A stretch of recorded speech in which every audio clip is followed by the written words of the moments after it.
just got back from the NWTF convention in Nashville, which we love. It's so much fun. I say all the time, turkey hunting is a cult. It feels like everybody knows everybody. And I wasn't scheduled to do a seminar there this year, but Mark and Terry Jory couldn't come. Their dad was ill, and I did his. And I told them right off the bat, now anybody come in here wanting to know about a 200-inch deer, you can leave now. But luckily there was mostly turkey hunters. And it was supposed to be a Q&A, question and answer. And their questions were, I'm telling you, 99% about locating. I was coming out to the retail store to check out some stuff. I did my vest haul the other day, and I got to grab some stuff. So I'm gonna go in here and go over the locator calls and give you my thoughts on it.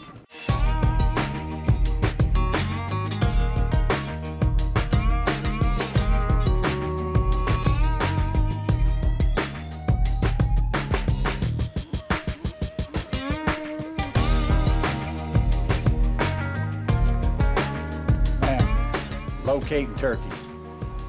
Locating turkeys or turkey hunting in general is like chili. Everybody's got their own recipe and everybody thinks theirs is the best. I've been with, I don't know, I can't say I've been with all the great turkey hunters, but I've been with a lot.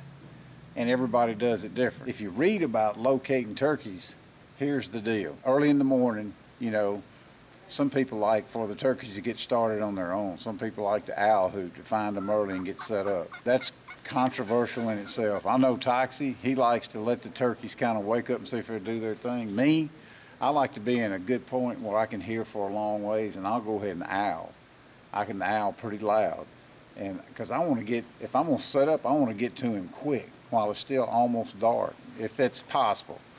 But for the sake of locating, we're going to talk about after the fly down. Let's say you heard him, you got in there, you set up, they flew down, went the other way. It happens a lot.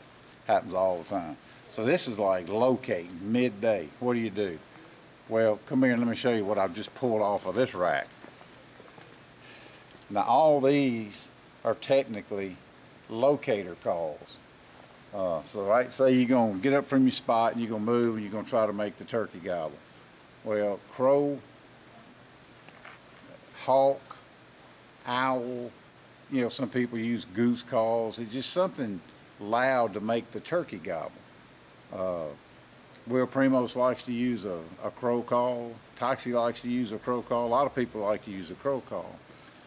And not all works, and the advantage to using, you know, a hawk call or an owl call, and they make them all commercially, or a crow call, is when you make the turkey gobble, he ain't coming.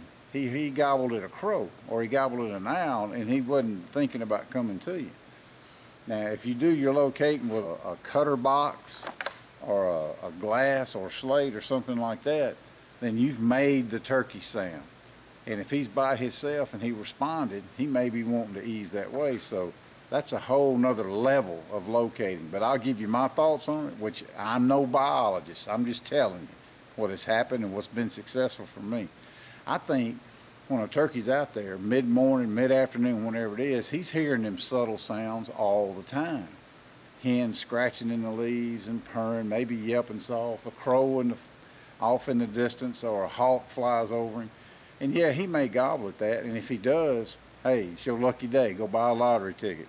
I think people walk by the majority of huntable turkeys on their place because they didn't know they were there. That's why I personally use a tube call.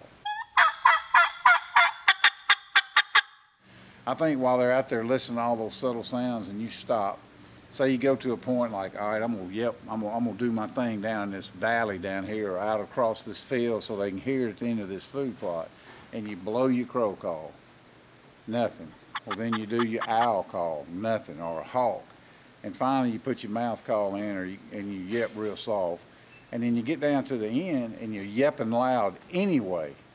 Well, I think the gobbler's got like a big rubber band in there, and he gobbles, and then the rubber band loosens off, and then it starts tightening up, tightening up, tightening up. He's ready to gobble again, but you got to pull it out of him. I think he's way more apt to gobble at a loud turkey sound. I cut on a tube call, bap, bap, bap. Couple of notes, that's it. And it's like, he'll gobble and he's like, oh man, I didn't mean to do that. It's like, yeah, it's a shock gobble. And I think you find a lot more turkeys like that. Not that finding them with an owl or a crow or a hoot owl or something like that isn't better.